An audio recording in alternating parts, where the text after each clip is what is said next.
ABK Matin, l'interview.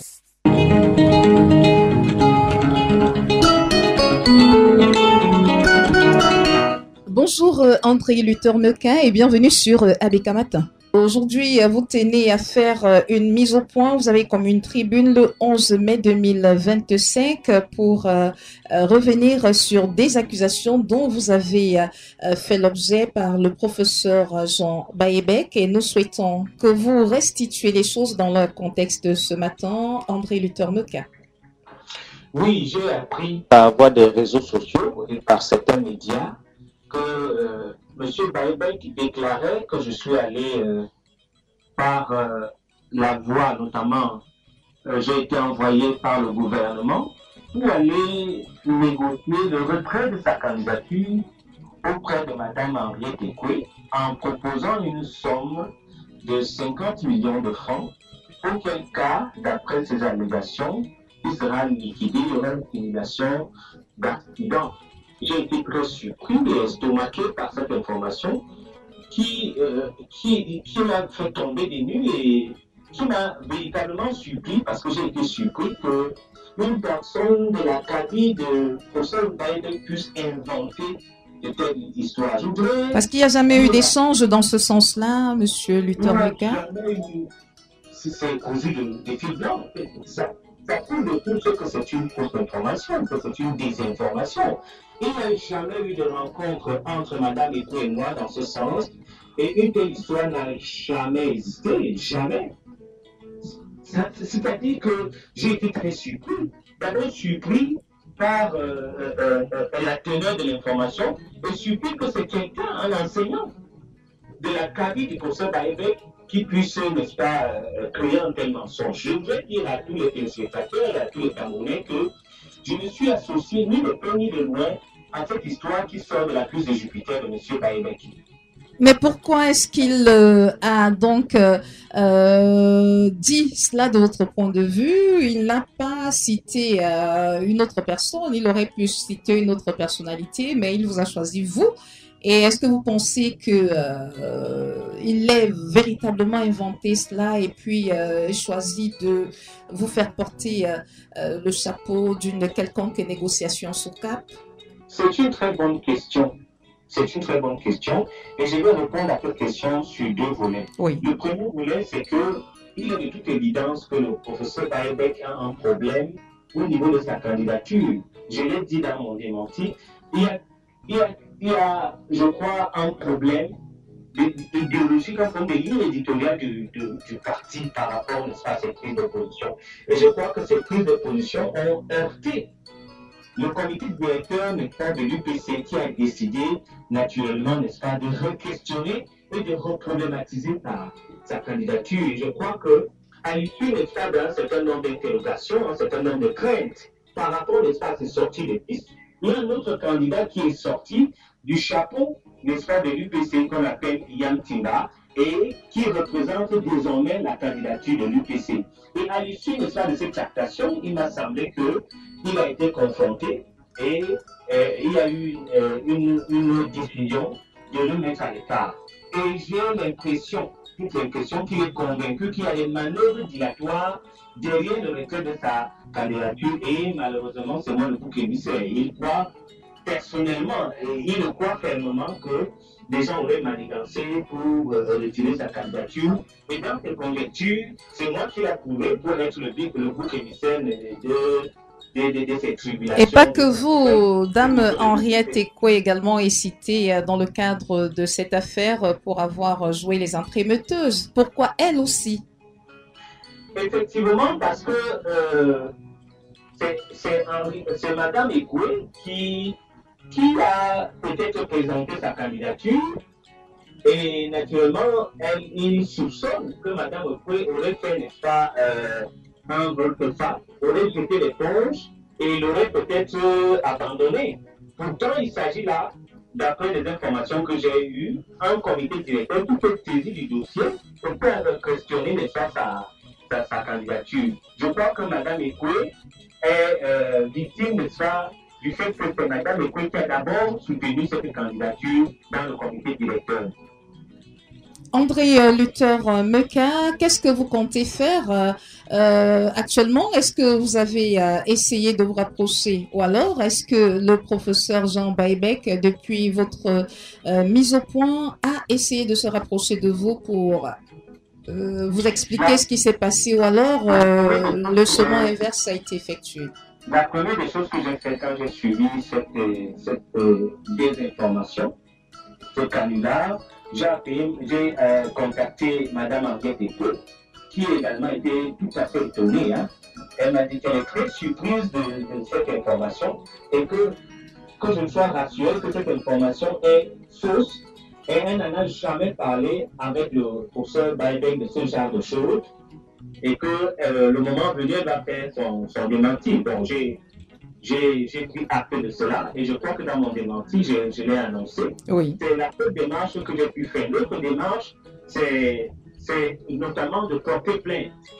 Mais j'ai été déconseillé par certaines personnes qui estiment qu'il s'agit, n'est-ce pas là, d'une information qui n'est pas vraie. Et naturellement, tout le monde sait que c'est cousu de fil blanc et que si, naturellement, le professeur Baïbek était sérieux, il aurait présenté des preuves. Oui. Et Mme Arrête-Eko aurait témoigné à sa faveur. Donc, naturellement, c'est une information solide qui mourrait d'elle-même. Donc, pour l'instant, j'observe. Mais s'il continue dans cette lancée, je crois que définitivement, je vais porter plainte parce qu'il faut arrêter cette saignée de mensonges à la veille des élections présidentielles. À la veille donc des élections présidentielles et pour rester sur le sujet, intéressons-nous à la mobilisation qui a eu lieu le 10 mai 2025 du côté de Maroua. 100 000 jeunes étaient attendus. Résultat des courses, 2 jeunes adolescents ont été aperçus dans la foule. Quel est le commentaire ou alors l'analyse que vous faites de cette situation au moment où de nombreux observateurs, membres de la société civile critiquent le fait qu'on ait eu dans les rangs des personnes appelées à soutenir la candidature du chef de l'État des adolescents? Oui, je voudrais d'abord dire que la marche des 100 000 jeunes dans le Grand Nord, notamment à Maroua, a été un challenge qui a été réussi. Un challenge qui répond à trois choses. C'est pas la vie de certaines qui pensent que le pari de 100 000 jeunes n'a pas été atteint.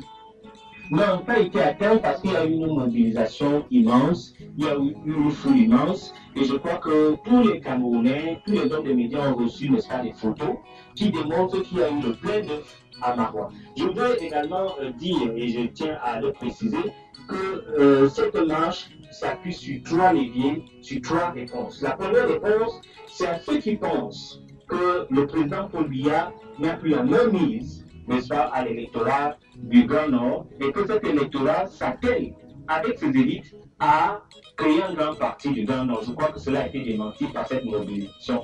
La deuxième réponse, c'est la réponse à ceux des opposants qui estiment que le Grand Nord nous a tourné le dos et que le président Paul Biya n'a plus, n'est-ce pas, la main mise dans cet électorat. Je crois que les opposants ont eu leur réponse.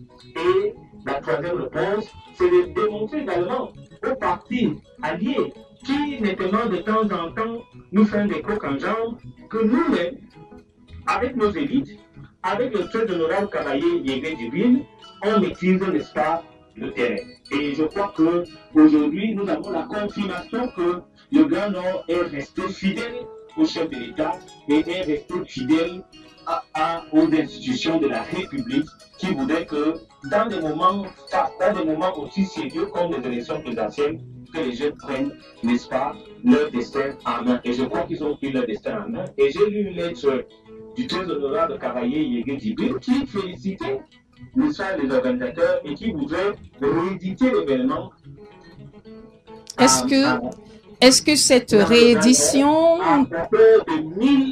à hauteur de 1 million de jeunes. En ce qui concerne votre question sur les enfants, oui. je peux vous dire que quand un événement a un succès quand un événement est très prisé, on ne peut pas maîtriser tous ceux qui veulent participer aux événements. Mais on a vu des enfants qui arboraient des t-shirts où c'était marqué soutien au président de la République, alors que nous sommes dans un pays où le premier Camerounais l'a dit lors d'une de ses sorties, lors d'un de ses discours, que l'école aux écoliers, la politique aux politiciens. D'où vient-il que nous ayons des enfants en âge scolaire en train de se retrouver à soutenir la candidature d'un homme politique?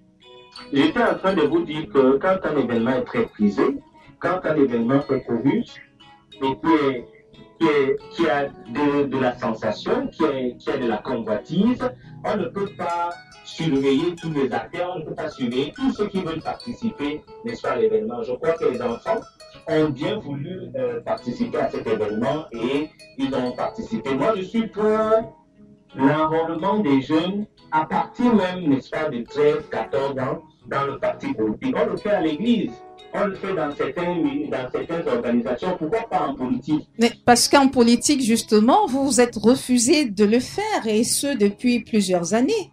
Comment subitement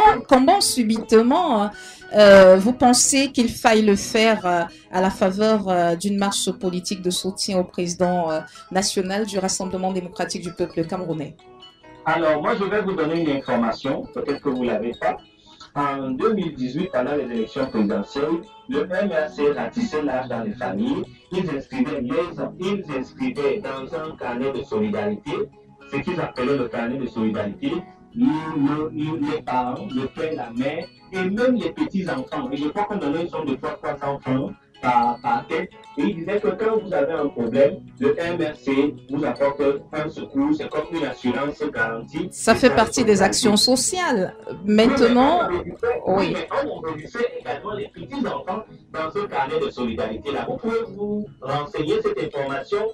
Nous l'avons reçue et nous avons pris acte de cela. Je dis bien dans toutes les familles, dans certaines familles affiliées au MRC, il y avait un plan stratégique qu'on appelait plan de solidarité, où il y avait un carnet où on a enregistré toutes les familles jusqu'aux petits-enfants, et chaque personne devait donner soit 300 francs, soit 500 francs, et en cas de problème, de maladie ou un problème, le MSL venait en aide. André Luther Mequin, est-ce que c'est pas différent de ce qui s'est passé dans la ville de Maroua? Parce que là, on avait des actions qui étaient menées dans des familles, et pourtant, du côté de Maroua, on a vu des enfants qui assistaient à une manifestation publique. Vous l'avez dit, et il y a de cela quelques instants, que les enfants peuvent être attirés par cette manifestation. Mais il reste que ce sont des enfants, et on a des adultes qui ont quand même pris sur eux de leur remettre des t-shirts. Ce ne sont pas ces enfants qui ont décidé d'avoir des t-shirts qu'ils devaient arborer. Ce sont des adultes qui savent que la politique ne devrait pas intéresser des enfants de cet âge-là, qui leur ont remis ces t-shirts qu'ils ont arborés par la suite. Vous n'avez pas de preuves que c'est une organisation, c'est-à-dire que les gens sont allés chercher des enfants pour les amener dans les meetings.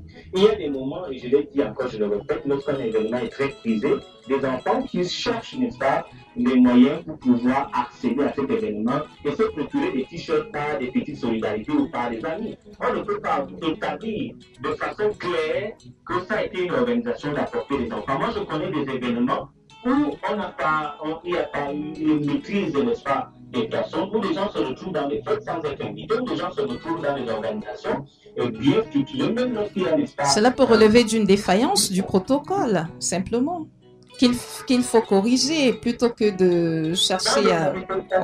Dans des manifestations populaires, on ne va pas dans la foule pour regarder qui est là, qui n'est pas là. Tous ceux qui sont intéressés, ils sont. Maintenant, l'essentiel, c'est la sécurité. Je crois qu'il y a eu une sécurité. Et d'ailleurs, il faut féliciter même les organisateurs parce qu'il n'y a pas eu de dérapage, il n'y a pas eu d'insécurité, il n'y a pas eu de problème majeur. Et je crois que c'est à ce moment-là qu'on doit féliciter l'organisation. Maintenant, s'il y avait eu l'insécurité, que les enfants étaient en insécurité, ça allait être autre chose. Oui. Je vous dis, dans des événements, il est impossible de contrôler tous ceux qui y sont, surtout des événements ouverts où un grand nombre de personnes doivent se rassembler dans un lieu bien précis. Oui.